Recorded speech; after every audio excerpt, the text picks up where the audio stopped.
নমস্কার বন্ধুরা, আমি আবারও চলে আসলাম রান্নাঘরে এক দারুণ স্বাদের রেসিপি নিয়ে। এখানে 4টে পটল নিয়ে নিয়েছি। এই 4টে পটল দিয়ে আমি কি করতে চলেছি আপনারা সবাই দেখতে থাকুন।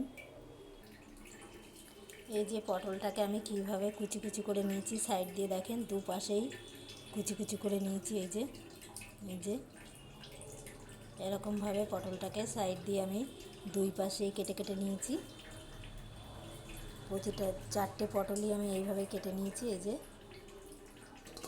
এবার এর মধ্যে আমি একটু নুন মাখিয়ে নিচ্ছি।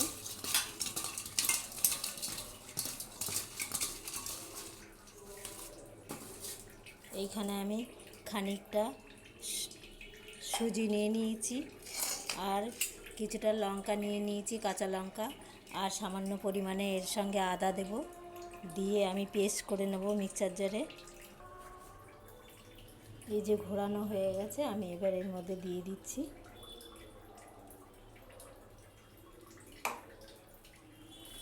দিয়ে দিচ্ছি সামান্য পরিমাণে বেসন।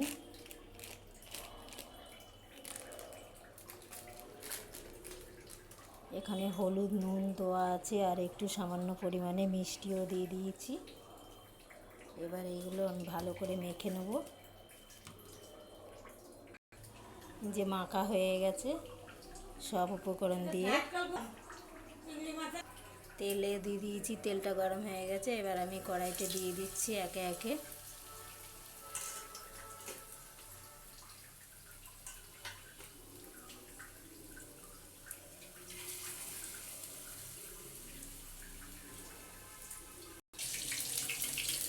এবার আমি উল্টে দিচ্ছি।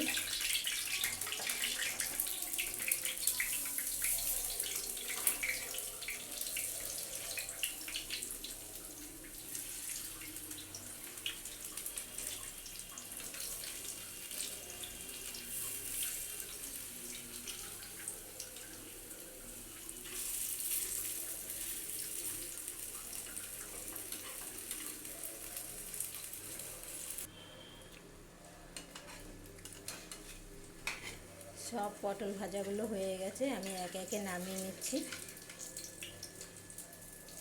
এর নাম হলো ঘট পটল ভাজা।